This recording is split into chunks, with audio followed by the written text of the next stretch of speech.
नहीं नहीं नहीं, ये तो सपक्ष कहलाता है। अग्नि जहां जहां धुआं है वहां वहां अग्नि है, जैसे रसोई घर, ये सपक्ष कहलाता है। पक्ष किसे कहते हैं?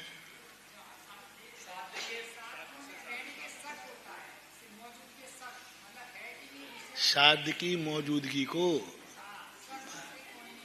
साध्य की मौजूदगी को पक्ष कहते हैं। धर्म कहो, पक्ष कहो, साध्य कहो, एक ही चीज है।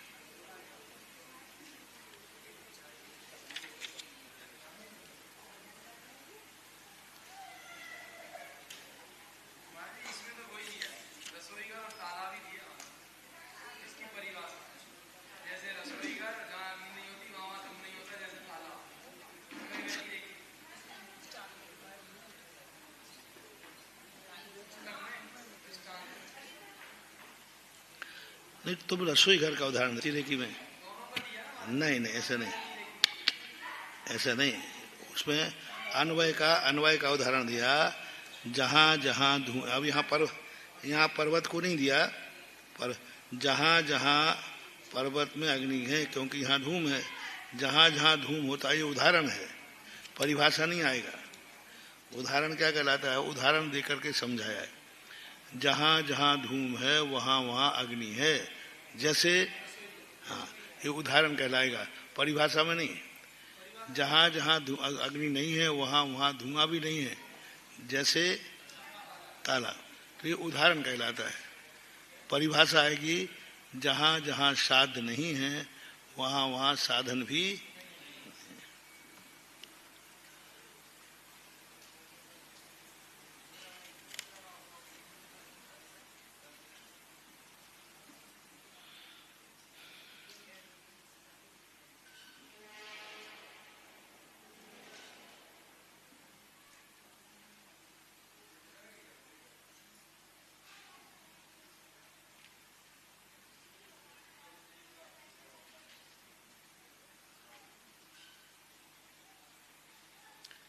संसार विपर्याय अनद्वशा, ये क्या है?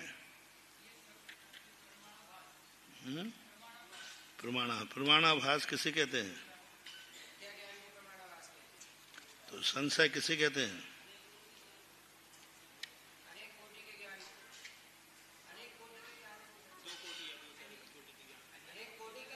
एक कोटि का,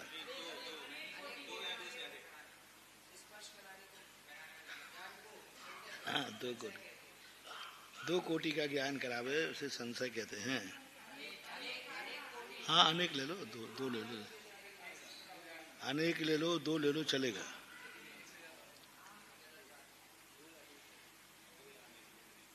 विपरीत ज्ञान क्या कहलाता है? विपरीत विरुद्ध है पर एक कोटि है। संशय है लेकिन दो कोटि है। अनद्वशाय नहीं, कोई कोटि नहीं है, बस कोटि नहीं है, बस है तो कोटि नहीं है। दो कोटि, एक कोटि और कोटि है ही नहीं।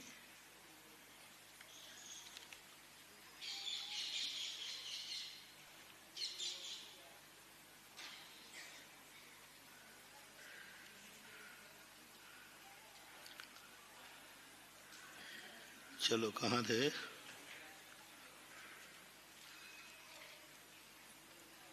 स्पर्धा हो गया था, वर्णा अविभागी प्रतिषेध।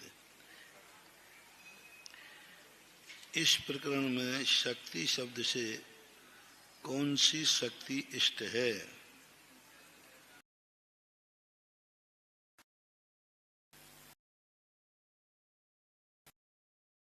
प्रकरण में कौन सी? यहाँ शक्ति शब्द से कर्मों के अनुभाग रूप अथवा फल देने की शक्ति इष्ट है, क्योंकि शक्ति अनेक प्रकार की होती है। शक्ति के अविभागी प्रतिच्छेद को शक्ति कहते हैं। अब यहाँ हमारा कौन सा प्रसंग चल रहा है? कर्मों का। तो उसकी मान लेना, द्रव्य की अलग है, गुण की अलग है, सबकी। उद्याभावी क्षय किसे कहते हैं? बिना फल दिए आत्मा से कर्म का संबंध छूटने को उद्याभावी क्षय कहते हैं। कैसी परिभाषा है? बिना कर फल दिए कर्म को छूटने को उद्याभावी क्षय कहते हैं। बिना फल दिए कोई कर्म होता ही नहीं है। बिना फल दिए कर्म कोई नष्ट होता ही नहीं है। तो यहाँ फल दिए क्यों कहा? बताया था हमने, फल तो उदय के बिना फल होता नहीं है, और फल दिए बिना कोई कर्म खिलता नहीं है। हाँ, पर स्तूप संक्रमण को इन्होंने परिभाषा बना दी, यानी जो असाता है तो असाता अपने रूप फल नहीं देगा। थोड़ा सा इनको करना चाहिए कि यहाँ पर उदय रूप में ना आकर के पर रूप से स्तूप संक्रमण के द्वारा उसे कहते हैं उद्याभावी क्षय। उत्कर्षण किसे कहते हैं? कर्म की स्थिति के बढ़ जाने को उत्कर्षण कहते हैं। कर्म की स्थिति जो सत्ता में स्थिति होती है उसी में उत्कर्षण करना। सबका स्थिति का, अनुभाग का, निषेकों का, सबका उत्कर्षण अपकर्षण होता रहता है। अनुभाग का अपकर्षण उत्कर्षण कर दिया, पर अनुभाग का उत्कर्षण कैसे बनेगा? उन्हीं निषेकों को अन्य निषेकों के साथ मिला देने पर उनका अनुभाग बढ़ जाता है। उन्हीं निषेकों का अनुभाग नहीं बढ़ेगा।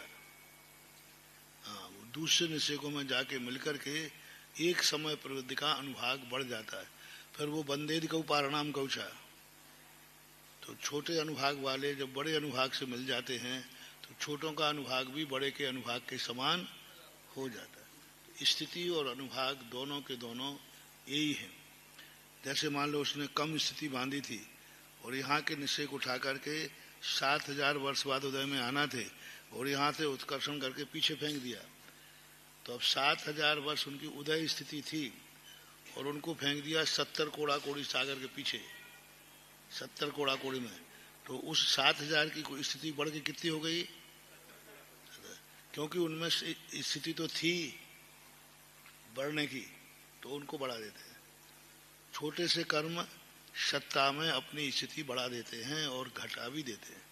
70 कोड़ा कोड़ी के निषेक को एक अंतर मुहूर्त में लाके खड़ा दिया, स्थिति कर।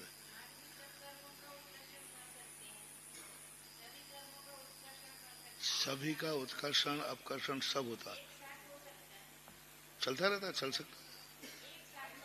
हाँ, एक साथ सबका उत्कर्षण अपकर्षण हो सकता है, कोई आपत्ति नहीं।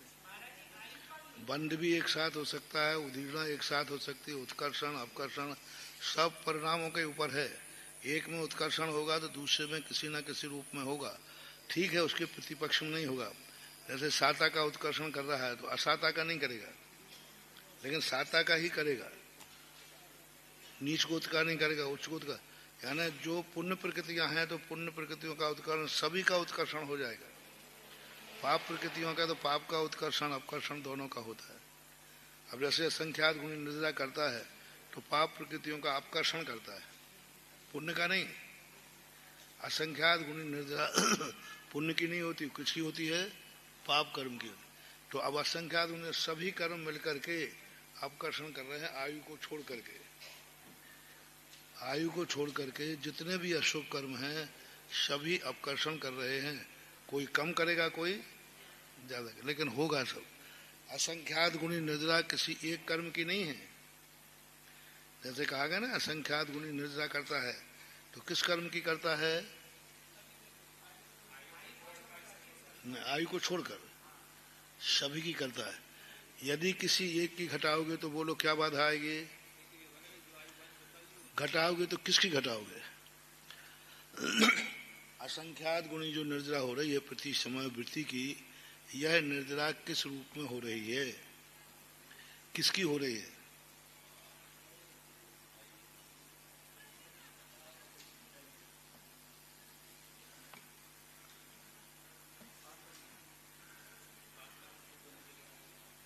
सभी कर्मों की, पुण्य की, पाप की।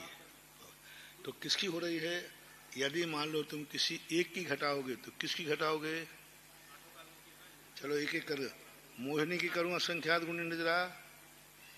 मोहिनी की यदि दर्शन मोहिनी की असंख्यात गुण निद्रा होती है तो छाया सम्यक दृष्टि की भी असंख्यात गुण निद्रा है कि नहीं? तो फिर क्या करेगा? उस दर्शन मोहिनी तो है नहीं। फिर तुम कहो चारित्र मोहिनी की निद्रा असंख्यात गुणी करो, तो केवली भगवान की भी असंख्यात गुण निद्रा है कि नहीं? केवली जिन है ना, वो गुणकार है जो सम्यक दृष्टि।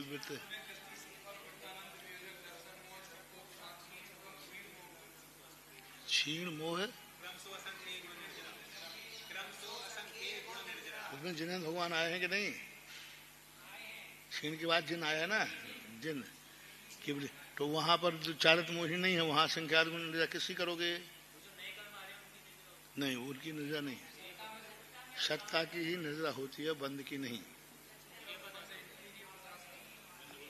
तो अब उनके असंख्यात गुण निद्रा है, इससे सिद्ध मोहिनी अकेली की निद्रा नहीं है, कुछ और कर्म की निद्रा है।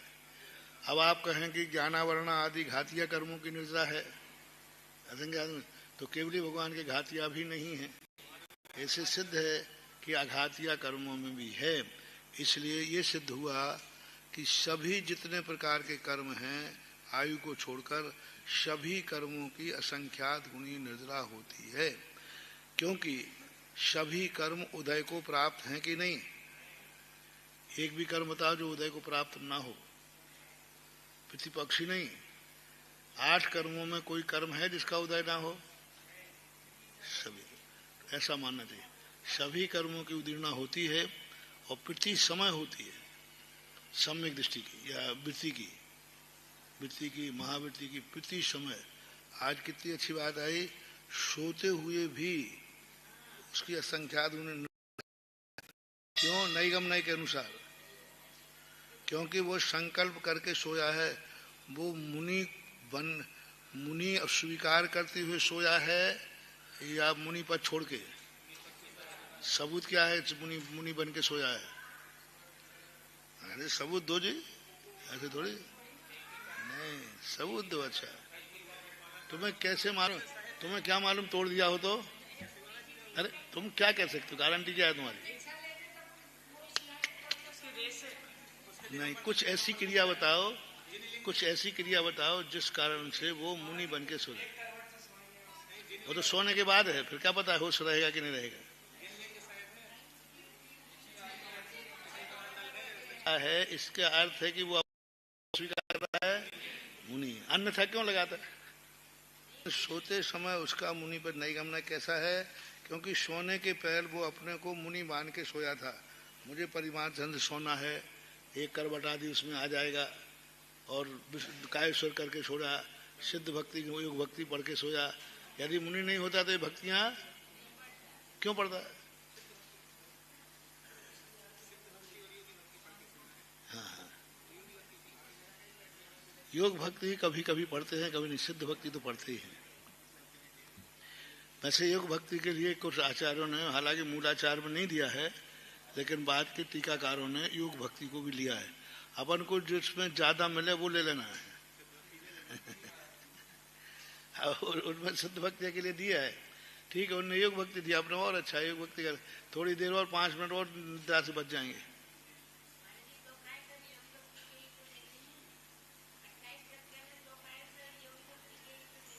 तो 28 की परंपरा ही मैं कह रहा हूँ घटती नहीं हो रही है, 28 की परंपरा टीकाकार ने दी है। अब 28 कायेश्वर नहीं हो पा रहे पूरे, 14 दिन के 14 रात्रि के, तो करो तो है, पर कहाँ हो रही परंपरा में, कहाँ बन रहा है? रात्रि 2 बार स्वाध्याय करना पड़ेगा। वो मूलाचार के अनुसार में, मूलाचार में इन कायेश्वर की कोई परंपरा नहीं दी गई है। 28 कृति कर्म जो है, अनेक प्रकार का कृति कर्म है। जैसे अंचल का अकेली पढ़ लेना, मान लो अब तुम्हें जल्दी है, अब एकदम, अब तुम कहो दंडक से शुरू करो, नमो हरिहंताणम नमो सिद्धाणम। अब 5 मिनट तो बिल्कुल है ही, तो उसमें क्या करेंगे? नमोकार मंत्र को स्मरण करते हुए और सीधी अंचलिका पढ़ लेंगे, अंचलिका की बस। चैत्र भक्ति की अंचलिका, स्वामी बनते चैत्र भक्ति, पंचगुरु भक्ति की अंचलिका, पंचगुरु भक्ति है, तो अंचलिका पढ़ने से भी काम हो जाता है। यही सही बताया। और अब एक और जोड़ देते तो, एक और जोड़ा है, 4 भक्तियां कहीं, वंदना की चारित्र भक्ति भी जोड़ी है, शांति भक्ति भी। अब नहीं कहोगे अच्छा है। हाँ, जब तक तो नींद ही भग जा रहा है, यदि 2-3 भक्ति और बता देना जब तक तो।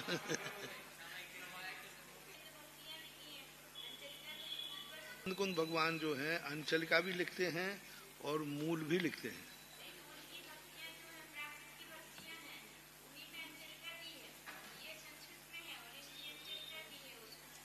कुंद भगवान ने तो कुछ भक्तियों को मूल भी लिखी और अंचलिका भी लिखी, और कुछ भक्तियों की मूल लिखी ही नहीं।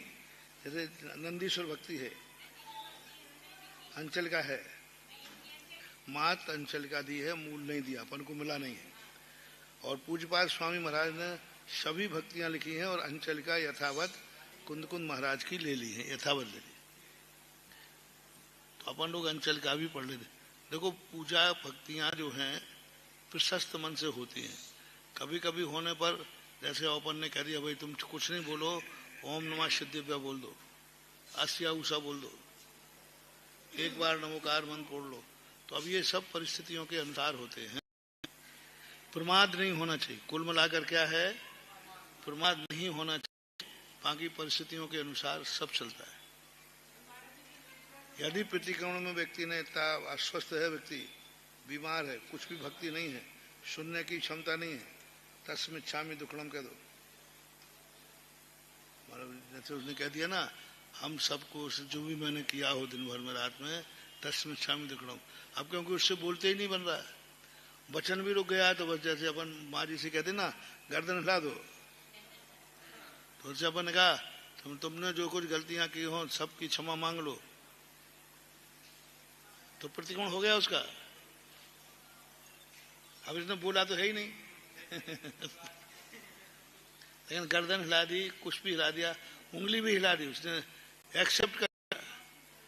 अब गर्दन भी नहीं हिला। हमने नेत्र नमस्कार बताया था ना, नेत्रासन, आंख बंद कर लिया, नहीं हो गया नेत्र। किसी कर्म जो है शुभ उपयोग को बढ़ाने के लिए समय समय पर बढ़ाते गए।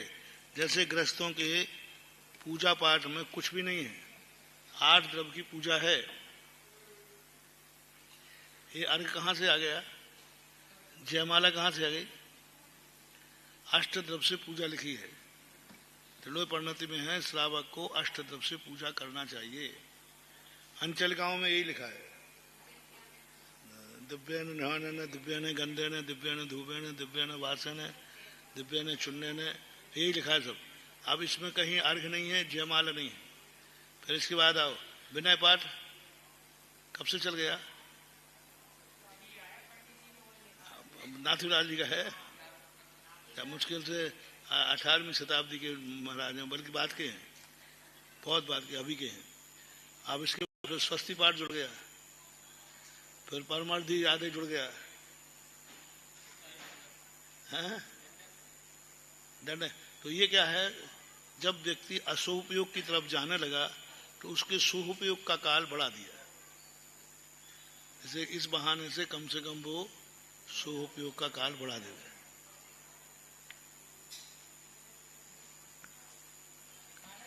अबला 13वीं पुस्तक में 3 बताए, और टीकाकार ने फिर बताया कि नहीं, 2 कायेश्वर करो, 2 भक्ति करो, है तो कोई बाधा नहीं। कितना जोड़ते जाओ अपन भक्ति में, क्या अपन शंभु स्तोत्र करके ही वंदना करेंगे, करो।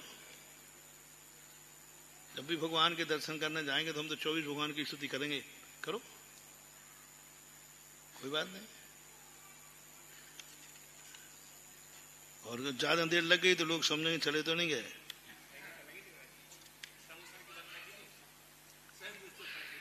हाँ, शंभु स्तुति नहीं, सांगनेर की गुफा में हम शंभु पढ़ने लगे, ऊपर हमारी हो गए महाराज, क्योंकि जितना टाइम लगता था वो हमें टाइम ज्यादा लग गया। तो ऊपर क्या हो गया, महाराज तो चले गए। चलो उद्याभावी 6। उत्कर्षण की चर्चा चल रही थी। अपकर्षण उत्कर्षण सभी कर्मों का एक साथ हो सकता है, किसी का कम किसी का ज्यादा। पर अशाता का होगा तो अशाता का होगा, शाता का होगा तो शाता का होगा। अब शाता अशाता का भी हो सकता है क्या? हो सकता है। शाता अशाता दोनों का भी उदीर्णा हो सकती है। जैसे व्यक्ति को अशाता कर्म का तीव्र उदय चल रहा है, अपकर्षण, उदीर्णा तो नहीं होगी। उदीर्णा तो क्या होगी? उदीर्णा दोनों की हो सकती है। उदय, शाता अशाता दोनों की उदीर्णा एक साथ हो सकती है, उदीर्णा। लेकिन उदय एक है। उदीर्णा करके उद्यावली में दे दिया है, उदय एक का होगा। उत्कर्षण अपकर्षण शाता का दोनों का हो सकता है।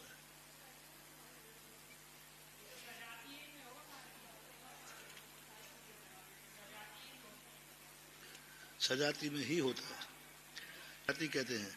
उत्कर्षण अपकर्षण और सजाति, ये दोनों में अपने आप में सजाति लगाना। अपकर्षण भी किसमें होगा? हाँ,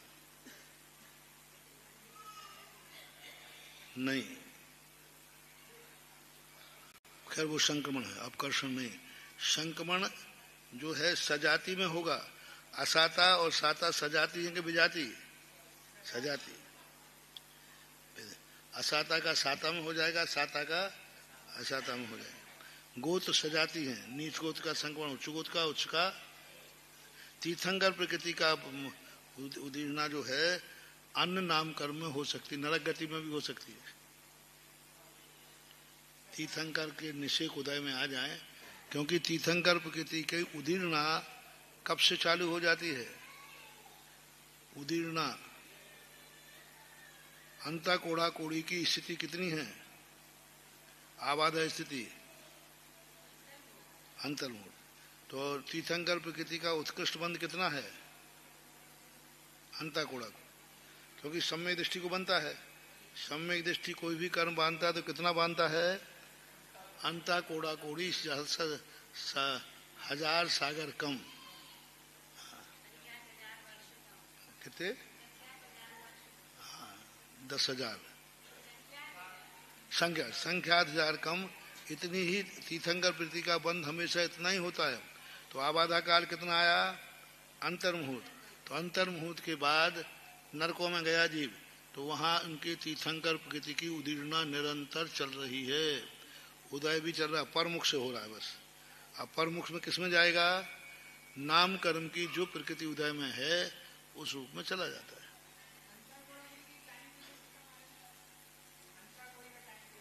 अंतर्मुहूर्त आबादा काल, कोई भी कर्म अंता कोड़ी की आबादा काल अंतर्मुहूर्त है। अंत 1 करोड़ में 1 करोड़ के अंदर, उसके अंदर बस एक समय कर लो, 2 समय कर लो। संख्यात 1000 सागर वर्ष और कम। अंता कोड़े के जैसे अंतर्मुहूर्त है ना, 48 मिनट में एक समय कम, ऐसा।